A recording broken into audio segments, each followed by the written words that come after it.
Sussex strike back as Glamorgan crumble. Sussex and Glamorgan had to wait until late in the day to get their match at the First Central County Ground up and running, and when they did, it was the hosts who found themselves in all sorts of trouble. Travis Head and then Daniel Ibrahim did what they could to dig them out of a bit of a hole.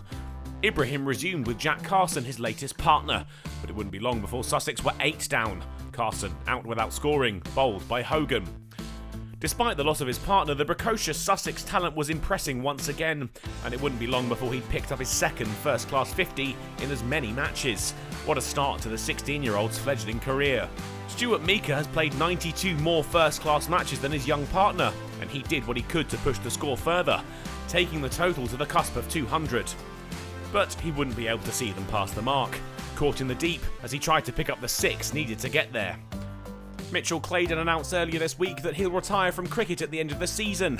Nothing left to prove for the 38-year-old, but plenty still to give.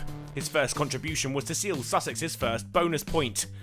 A final 6 from Claydon took them to 226, and that's where Sussex would finish. Ibrahim, the last man to go, down the wicket to the spinner, and he kept on walking. Sussex will be delighted with their recovery at 1 point 96 for 6. Daniel Ibrahim's 58 had provided the backbone for a late order fight back, and an effective one too. Bonus points added when at times they'd looked likely to collapse for under 100. Hogan and Van der Hoogten both ended with 3 apiece. And the joy continued for Sussex when Glamorgan got their innings started.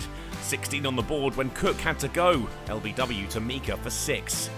They followed it with another, Claydon with a second of the innings, Ingram surprised by the bounce and caught behind. Root and Lloyd added 20 quick runs to the total, Glamorgan too shy of 50 at lunch. It wouldn't be long before the Glamorgan pair brought the 50 up, and they started to look at ease. The two played their way to a 50 partnership too, 100 runs now not far off for the Welsh county, but that's where Sussex struck again. Meeker produced a beauty to see the back of Lloyd. Carlson and Root steered Glamorgan to 3 figures, but it wasn't easy going out there, and the curse of the Nelson would strike. Carlson out to Claydon for 17. Root looked in good touch, 30-odd runs to his name, and he looked the most likely Glamorgan bat thus far to stick around. But he too would fall, this time to Van Zyl, struck on the pads and given out LBW for 37. Cook and Douthwaite avoided any further damage to their innings in what remained before tea. They played their way to within a boundary of 150 runs, still 80 behind Sussex, and with half of their wickets already gone. The pair found the 150 they were looking for early in the evening session, but not long after, Douthwaite was gone, caught in the slips off Beer, and Glamorgan were now 6 down. Jack Carson made it 7, pulled for 6 by Whale at the start of the over. He recovered to remove the captain Cook with the final ball. And then Beer got revenge for his spinning colleague. Whale out in the next over, bowled for 21. Van der Hoogten couldn't hold on for too long either, another wicket for Carson. Hogan and Salter were the last pairing and took their side to 200 runs, Sussex's total now not too far away.